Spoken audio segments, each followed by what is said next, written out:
Bismillahirrahmanirrahim. Assalamu alaikum students. Today we are going to study about the multiple alleles in ABO blood group system. So as you can see multiple alleles सबसे पहले तो हमें पता चले multiple alleles क्या होते हैं। जैसे कि नेम शो कर रहा है कि मल्टीपल एलील्स मीन्स के more than one allele. Normally हमारे पास क्या होता है, एक जीन होता है, उसका एक एलील होता है, मतलब दोनों जो है उनको हम एलील्स कहते हैं, ठीक है, दो पार्टनर्स। और आपने ये भी देखा इससे पहले कोडोमिनेंस पे कि एक जीन के ऊपर दो एलील्स भी इजीली एग्जिस्ट कर सकते हैं। जैसे हमारे पास हमने एग्जाम्पल किया था एल, जैसे M N blood group system, इसी तरह LAB ब्लड ग्रुप सिस्टम है, वहाँ पे भी कोडोमिनेंट शो होता है कि जी ए और बी इंडिपेंडेंटली जो है एग्जिस्ट कर रहे हैं विदाउट इन्फ्लुएंसिंग ईच अदर। बिल्कुल इसी तरह से हमारे पास अभी मल्टीपल अलील्स का मतलब होता है कि not only two but more than two alleles, किसी भी ट्रेट के लिए, किसी भी कैरेक्टरिस्टिक के लिए बहुत सारे जो है वो अलील्स जो है वो मौजूद हों, तो उनको हम कहेंगे मल्टीपल अलील्स। अब जैसे हमारे पास है कि दो अलील्स जो है वो पर जीन, इसका तो आपको पता था, लेकिन दो से ज़्यादा भी होते हैं, ये एग्जिस्ट करते हैं। कैसे प्रोड्यूस होते हैं? They are produced by gene mutation. Genes के अंदर चेंजेस आती हैं, म्यूटेशन से मल्टीपल अलील्स बनते हैं। अच्छा, अब मज़े की बात ये है कि जो अलील्स बनेंगे ना, जिस भी ट्रेट के लिए, चाहे कोई भी कैरेक्टरिस्टिक हो, हाइट हो, वेट हो, स्किन कलर हो, जो भी होगा, they will be on the same locus, same he chromosome के ऊपर मौजूद होंगे। चाहे वो जिस चीज़ के लिए भी हो, सेम ही पोजीशन के ऊपर यहीं पे वो इंडिपेंडेंटली एग्जिस्ट करेंगे।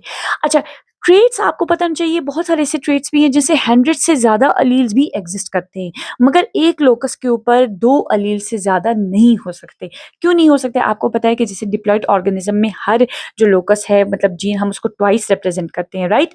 सो दो से ज़्यादा यहाँ जो है वो एग्जिस्ट नहीं कर सकते। मतलब हर लोकस के ऊपर दो से ज़्यादा जो अलील्स है, they will not be present. ठीक है, अलील्स चाहे उसके जितने भी हो, मगर टू जो है वो क्या करेंगे, एग्जिस्ट करेंगे, उससे ज़्यादा नहीं होंगे। जैसे फॉर एग्जाम्पल कोई भी ट्रेट है या कोई भी कैरेक्टरिस्टिक है, फॉर एग्जाम्पल जैसे उसके लिए हमारे पास ये चार अलील्स हैं, A1, A2, A3, A4।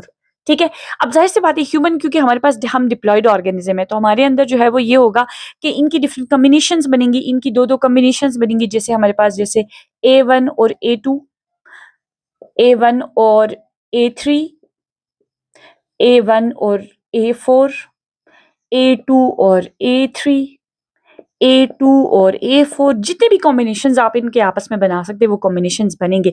लेकिन हमारे पास कितने एग्जिस्ट करेंगे? हमारे जो हमारे लोकस के ऊपर कोई से दो, उससे ज़्यादा आप जो है वो क्या करते, उनको जो है वो एक्सप्रेस नहीं कर सकते, राइट? तो क्या होगा कि हमारी, क्योंकि हमारा जो है ना, हमारा लोकस जो है वो क्या करता है, डिप्लॉयड ऑर्गेनिजम्स के वो ट्वाइस रिप्रेजेंट होता है, राइट? तो हम क्या कर सकते हैं, इनमें से कोई से दो ट्रेट्स को अपने पास रख सकते हैं, या A1 A2, या A2 A3, या A1 A4, या A3 A2, या A3 A1। मतलब हम बाकी औरों को नहीं रख सकते, ठीक है? होंगे तो बहुत सारे इसके एलील्स, बट इंडिपेंडेंटली एग्जिस्ट करने के लिए in the form of multiple alleles in human, कोई से दो ही हमारे पास एलील्स हम अपने अंदर रख सकते हैं। और इसी की जो बेस्ट एग्जांपल हमारे पास है, that is the ABO blood group system. कि किस तरह से ABO ब्लड ग्रुप सिस्टम जो है वो हमारे पास मल्टीपल अलील्स होते हुए किस तरह से दो मेजर ग्रुप्स को जो है ना, वो मतलब अपने लोकस के ऊपर A को, B को, AB को और O को जो है वो इंडिपेंडेंटली रिप्रेजेंट करता है, राइट? तो इसी के एग्जाम्पल में हम जो है वो ABO ब्लड ग्रुप सिस्टम को पढ़ेंगे, एंड आई होप कि आपको अच्छे से समझ आया होगा। Bismillahirrahmanirrahim. Assalamu alaikum students. So today we are here with the ABO blood group system. जो ABO ब्लड ग्रुप सिस्टम है वो सबसे पहले डिस्कवर किया गया था, ये मल्टीपल एलील्स की एक एग्जांपल है, और ये सबसे पहले डिस्कवर किया था कार्ल लेंस्टीनर ने 1901 में, ठीक है? और अगर हम बात करें, ABO ब्लड ग्रुप सिस्टम जो है वो मेजर ब्लड ग्रुप सिस्टम है, जिसकी वजह से ट्रांसफ्यूजन में जो है वो इश्यूज़ आते हैं। मीन्स कि अगर ब्लड ट्रांसफ्यूजन करनी होती है किसी पेशेंट से, किसी डोनर से, रेसिपिएंट के अंदर, तो ABO ब्लड ग्रुप सिस्टम जो है वो एक मेजर ब्लड ग्रुप सिस्टम है, और इसका इसका मतलब एंटीजन एंटीबॉडीज़ का सिमिलर होना या फिर जो है वो एक दूसरे के साथ कंपैटिबल होना बहुत ज़रूरी है, ठीक है? मतलब एंटीजन एंटीबॉडी की फाइट नहीं होनी चाहिए। आगे हम लोग देखेंगे किस तरह से होता है। सबसे पहले तो ये है कि जो हमारे पास ये जो एबीओ ब्लड ग्रुप सिस्टम है, इसके सरफेस के ऊपर एक ग्लाइकोप्रोटीन है, सरफेस इसके ऊपर एक ग्लाइकोप्रोटीन है जो कि बनता है इसके सरफेस पे रेड ब्लड सेल्स के, ठीक है? और इसको कंट्रोल जो करता है वो जीन आई कंट्रोल करता है, जो एक हमारे पास पॉलीमॉर्फिक और जिसको आइसोहेमोग्लूटिनोजेन जीन कहा जाता है। इसके एंटीजेन्स किस तरह होते हैं? अगर रेड ब्लड सेल के सरफेस के ऊपर प्रोटीन ए होगा तो ब्लड ग्रुप ए कहलाएगा, जिसको हम एंटीजन ए कहते हैं। इसी तरह अगर रेड ब्लड सेल के सरफेस के ऊपर प्रोटीन बी होगा तो ब्लड ग्रुप एंटीजन बी होगा तो ब्लड ग्रुप बी कहलाएगा। इसी तरह रेड ब्लड सेल के सरफेस के ऊपर प्रोटीन ए बी दोनों एग्जिस्ट करेंगे तो फिर ब्लड ग्रुप ए बी कहलाएगा। अगर सरफेस के ऊपर कोई ग्लाइकोप्रोटीन जो है वो एग्जिस्ट नहीं करता और कोई जो है वो एक्सप्रेशन नहीं होती तो ब्लड ग्रुप जो है वो ओ कहलाएगा। जेनेटिक्स अगर इसकी देखा जाए तो जीन आई इसको कंट्रोल करता है, आइसोहेमोग्लूटिनोजन जीन आई है। और इसी तरह अगर सरफेस जो है प्रोटीन फॉर एग्जांपल हमारे पास आई ए शो करेगा, ए बनाएगा प्रोटीन तो ये हमारे पास आई ए कहलाएगा। और जैसे कि डिप्लॉयड ऑर्गेनिज्म में आपको जैसे मैंने बताया कि 2 दफ़ा हम जो है वो शो करते हैं तो आई ए हम शो करेंगे ए की डोमिनेंस को। इसी तरह अगर हमारे पास सरफेस प्रोटीन जो है वो बी हमारे पास फॉर एग्जांपल बी के लिए सरफेस प्रोटीन एक्सप्रेशन करता है तो वो आई बी कहलाएगा और उसको हम आई बी इस तरह से शो करेंगे जैसे कि डिप्लॉयड ऑर्गेनिज्म हम 2 टाइम शो करते हैं।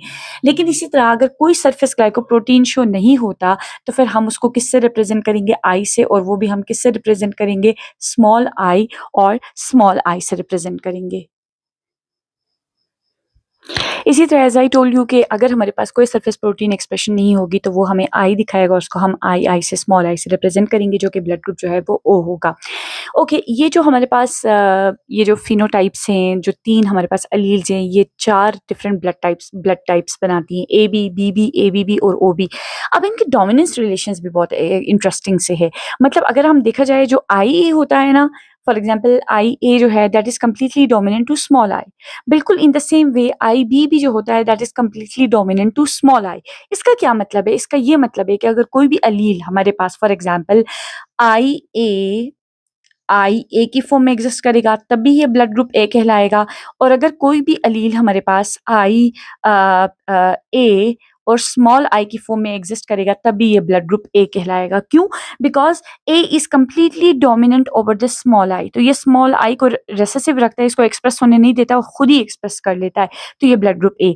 इसी तरह अगर हमारे पास एक ब्लड ग्रुप है आई बी, ठीक है, अगर दोनों होमोजाइगस हैं तब भी ये ब्लड ग्रुप बी होगा। लेकिन अगर ये हेट्रोजाइगस स्टेट में भी जाते हैं, for example in case of I B और स्मॉल आई की फॉर्म में अगर हमारे पास आते हैं, एक डोमिनेंट एक रेसेसिव, तब भी जो है ये हमारे पास क्या शो करेंगे? ब्लड ग्रुप बी शो करेंगे, राइट? इसी तरह से जो ए बी होते हैं they are codominant to each other, मतलब वो इंडिपेंडेंटली दोनों इजीली एग्जिस्ट करेंगे और वो विदाउट इन्फ्लुएंसिंग ईच अदर। तो उसको हम आई बी से रिप्रेजेंट करते हैं। सो जो ए और बी है they are completely dominant over the small I. और जो हमारे पास ए और बी जो दोनों जो होते हैं they are codominant to each other in the independent exist independently on one locus, ठीक है? सो ये इसकी जो है वो डोमिनेंस रिलेशंस है जिनका आपको पता होना बहुत ज़रूरी है। Now let's make a chart and then gonna see कि किस तरह से हम जो है इनकी जेनेटिक्स को जो है वो स्टडी कर सकते हैं। All right students, as you can see on the whiteboard, ठीक है, कि अगर आपको ये टेबल समझ आ गई ना, आपको पूरा एबीओ ब्लड ग्रुप सिस्टम समझ आ जाएगा, ठीक है? ये बहुत बहुत ही इजी और बहुत ही जो है वो बहुत ही इजी मेमोराइज करने वाला टेबल है। अगर आपको इधर की बातें सारी समझ आ गई ना तो आपको पूरा का पूरा जो है वो टॉपिक समझ आएगा। देखिए, सबसे ऊपर लिखा हुआ ब्लड ग्रुप्स, यहाँ लिखा है एंटीजन, यहाँ लिखा है जीनोटाइप, यहाँ लिखा है एंटीबॉडीज, यहाँ लिखा है ट्रांसफ्यूजन। ये 3 चीज़ें तो आपको पता है। अगर ब्लड ग्रुप ए होगा, क्यों, कब होगा? क्योंकि सरफेस के ऊपर जो ग्लाइकोप्रोटीन एंटीजन है वो ए होगी तो ब्लड ग्रुप ए होगा। और जीनोटाइप क्या होगा? या आई ए हो सकता है या आई ए और small I, because A is completely dominant to small I. Remember, A blood group होगा। अगर सरफेस के ऊपर antigen surface glycoprotein antigen B होगा तो ब्लड ग्रुप बी कहलाएगा और इसके जीनोटाइप आईबी या फिर आईबी और स्मॉल आई होगा, because B is always completely dominant to small I, तो रिप्रेजेंट ये बी ही ब्लड को करेगा। अगर हमारे पास एंटीजन रेड ब्लड सेल के सरफेस के ऊपर ए और बी दोनों मौजूद होंगे तो ब्लड ग्रुप ए बी कहलाएगा और जो जीनोटाइप होंगे वो आई ए और आई बी, क्योंकि ए और बी कोडोमिनेंट्स होते हैं। कोडोमिनेंटली जो है वो एक ही लोकस के ऊपर दोनों इंडिपेंडेंटली एग्जिस्ट कर रहे होते हैं विदाउट इन्फ्लुएंसिंग ईच अदर। इसी तरह अगर कोई भी एंटीजन रेड ब्लड सेल के सरफेस के ऊपर मौजूद नहीं है, कोई भी नहीं है ग्लाइकोप्रोटीन, तो ब्लड ग्रुप ओ कहलाएगा और इसके लिए जो जीनोटाइप होगा वो हम स्मॉल आई से इसको रिप्रेजेंट करते हैं। यहाँ तक तो आपको बात समझ आ गई है। अब नेक्स्ट चीज आ रही है एंटीबॉडीज। एंटीबॉडीज याद रखिएगा, हमेशा हमारी बॉडी के अंदर नेचुरली कैपेसिटी है, एक एंटीजन होता है, ये एक एंटीजन वैसे भी एक एंटीजन होता है। कोई भी चीज जो बाहर से बॉडी में एंटर होना चाहती है उसको भी हम एंटीजन कहते हैं। जब भी बाहर से कोई भी चीज बॉडी के अंदर एंटर होना चाहे, कोई भी चीज हो, यानी उसको हम एंटीजन भी कहते हैं, कि उसको हम कोई माइक्रो ऑर्गेनिज्म भी कह सकते हैं या कोई भी चीज कह सकते हैं, लेकिन इस केस में हम ब्लड को लेंगे। जब भी कोई भी ब्लड बाहर से बॉडी के अंदर एंटर होने की कोशिश करता है ना, तो हमारी बॉडी उसके रिएक्शन में क्या बनाने स्टार्ट कर देती है, एंटीबॉडीज बनानी स्टार्ट कर देती है। ठीक है, एंटीबॉडीज, ताकि वो उस जो भी बाहर से आने वाली चीज है उसको क्या करे, उसके साथ फाइट करे, उसको रोके।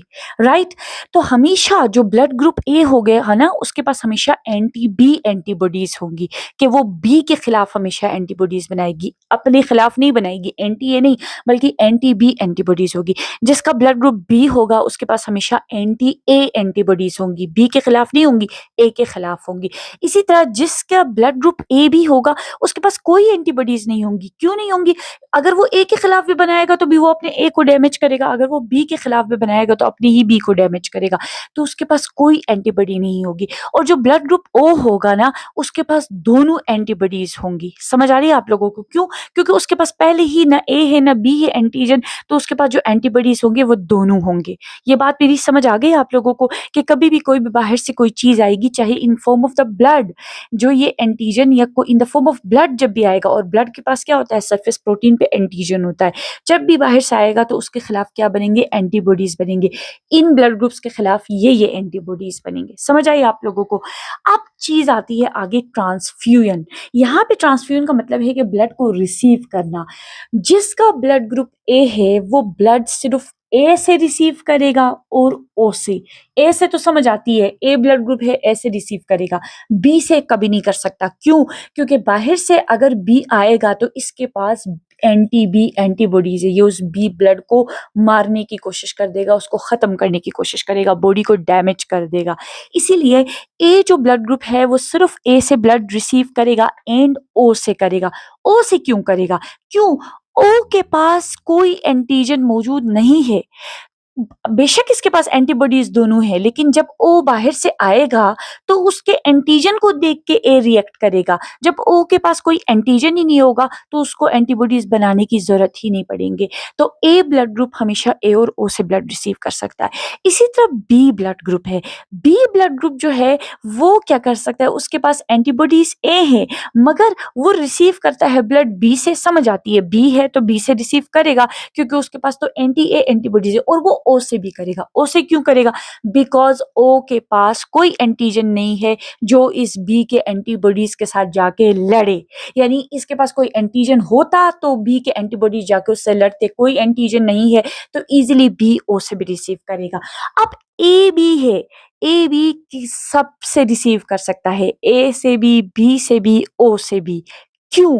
क्योंकि इसके पास इन ब्लड ग्रुप से लड़ने के लिए कोई एंटीबॉडीज है ही नहीं, इसके पास सिर्फ एंटीजेंस हैं। इसके पास कोई एंटीबॉडी नहीं है जो ए से, बी से, ओ से लड़ाई करे। इसीलिए जो ए बी होता है ना ब्लड ग्रुप, उसको हम कहते हैं universal recipient, because it can receive blood from A, from B and from O, right. इसी तरह जो ओ ब्लड ग्रुप है उसके पास वो किससे रिसीव करेगा? सिर्फ ओ से रिसीव करेगा। क्यों? क्योंकि इसके पास एंटीबॉडीज ए भी है, बी भी है। अगर ए बी ब्लड देगा तो वो एंटी ए एंटीबॉडीज बनेगा, बी देगा तो भी वो एंटी बी एंटीबॉडीज बनाएगा, अगर ए बी देगा तो उनमें से भी कोई एंटीबॉडीज बनाएगा। इसलिए ये सिर्फ रिसीव ओ से करेगा, मगर ये डोनेट सबको करेगा। सबको ब्लड देगा। क्यों देगा? क्योंकि सबको ब्लड देगा। अगर जिसको भी फॉर एग्ज़ाम्पल ए है उसको ब्लड देना चाह रहा है, बी को ब्लड देना चाह रहा है, तो इसके पास बी को देना चाह रहा है, ए बी को देना चाह रहा है, तो इसके पास तो कोई एंटीजन है ही नहीं। इसका एंटीजन होगा तो ये अपने एंटीबॉडीज़ के साथ ले जाके इससे लड़ेंगे ना। जब इसका एंटीजन है ही नहीं, इसके पास कोई एंटीजन ही नहीं है, तो ये सबको ब्लड दे सकता है, यहाँ, यहाँ, यहाँ जैसे ये दे रहा है, राइट? इसीलिए जो ओ होता है उसको हम कहते हैं यूनिवर्सल डोनर। इसलिए कहते हैं यूनिवर्सल डोनर क्योंकि इसके पास कोई एंटीजन नहीं होता। और ए-बी को यूनिवर्सल रेसिपिएंट इसलिए कहते हैं क्योंकि इसके पास कोई एंटीबॉडीज़ नहीं होती जो है अंदर जाके रिसीव होने वाले के साथ जाके जो है मतलब कि जो आने वाला जो ब्लड है उसके किसी भी एंटीजन से लड़ने के लिए इसके पास कोई भी एंटीबॉडीज नहीं होते, राइट? तो this was all about the ABO blood group system. अगर आपको ये टेबल समझ आ गया है ना तो आपको पूरी ट्रांसफ्यूजन जो है वो समझ आ जाएगी। So the video was all about the whole transfusion and the antibodies and the genotypes and the antigen and the blood groups. I hope कि आज का जो है लेक्चर आपको अच्छे से समझ आ गया होगा।